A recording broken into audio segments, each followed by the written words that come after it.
विशेष कथा मराठीमध्ये आपले स्वागत आहे। आपल्या आजच्या कथेचे नाव आहे राजा आणि चतुर पक्षी। एका राजाच्या महलात एक सुंदर बाग होती। त्यात एक द्राक्षाची वेल उगवली होती। रोज एक पक्षी तिथे यायचा आणि गोड द्राक्षे खायचा आणि अर्धवट पिकलेली आंबट द्राक्षे खाली टाकायचा। माळ्याने पक्ष्याला पकडण्याचा खूप प्रयत्न केला, पण तो पकडू शकला नाही। एके दिवशी माळ्याने निराश होऊन राजाला हे सांगितले। हे ऐकून राजा भानुप्रताप आश्चर्यचकित झाला। त्याने त्या पक्ष्याला धडा शिकवायचे ठरवले आणि बागेत लपून बसला। पक्षी द्राक्षे खायला आल्यावर राजाने त्याला पटकन पकडले। राजा पक्ष्याला मारायला लागला। तोच पक्षी म्हणाला, राजा, मला मारू नकोस, मी तुम्हाला ज्ञानाच्या 4 महत्त्वाच्या गोष्टी सांगेन। राजा म्हणाला, लवकर सांग मला। पक्षी म्हणाला, राजा, सर्वप्रथम हाती आलेल्या शत्रूला कधीही आपल्या हातातून सोडू नये। राजा म्हणाला, आता दुसरी गोष्ट सांग। पक्षी म्हणाला, अशक्य गोष्टीवर चुकूनही विश्वास ठेवू नये।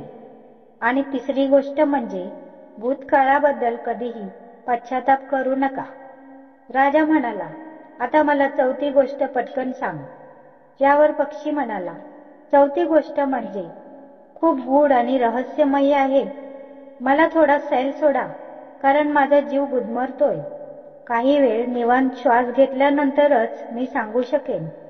पक्ष्याचे बोलणे ऐकून राजाने हात सैल सोडताच पक्षी उडून गेला आणि झाडाच्या एका फांदीवर बसून म्हणाला, माझ्या पोटात 2 मौल्यवान हिरे आहेत। हे ऐकून राजाला पश्चाताप झाला। राजाची अवस्था पाहून पक्षी म्हणाला, हे राजा, ज्ञानाच्या गोष्टी ऐकून आणि वाचून फायदा होणार नाही, ती आचरणात आणल्याने फायदा होईल। तू माझे ऐकले नाहीस। मी तुझा शत्रू होतो, तरीही तू मला धरून सोडलेस। माझ्या पोटात 2 हिरे आहेत, ही अशक्य गोष्ट मी म्हणालो, तरीही तू माझ्यावर विश्वास ठेवलास। जेव्हा हे काल्पनिक हिरे तुझ्या हातात आले नाहीत, तेव्हा तुला पश्चाताप होऊ लागला।